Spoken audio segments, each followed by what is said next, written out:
Saudi वजीर खारजा आला सतह का वक्त लेकर पाकिस्तान पहुंच गए। शहजादा फैसल बिन फरहान और सऊदी वज़रा के वक्त का नूर खान एयरबेस पर पुरतपाक इस्तकबाल। सदर वज़ीर आज़म और आर्मी चीफ से मुलाकातें होंगी। IMF और आलमी बैंक के सालाना इजलासों का वाशिंगटन में आगाज। वज़ीर खजाना मोहम्मद औरंगजेब की सरबराही में पाकिस्तानी वफ्द इजलासों में शरीक। US पाक बिजनेस काउंसिल के वफ्द से भी मुलाकात। पाकिस्तान में कारोबारी माहौल को बेहतर बनाने के हुकूमती अज़्म पर तबादला ख्याल।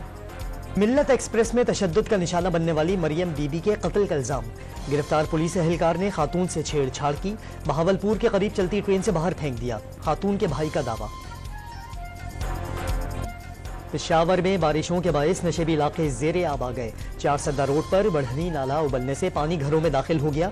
नौशहरा के मुकाम पर दरियाए काबुल में ऊंचे दर्जे के सैलाब का अलर्ट भी जारी। Chairman joint chiefs of staff committee general Sahir Shamshad Mirza की नेवल हेडक्वार्टर आमद। अमीरुल बहर एडमिरल नवीद अशरफ से मुलाकात में जियो पॉलिटिकल सूरत हाल और मेरीटाइम सिक्योरिटी चैलेंजेस पर गौर। और अमरीकी और मगरबी हुकाम को आज ही इसराइल की जानिब से ईरान पर हमले का खदशा।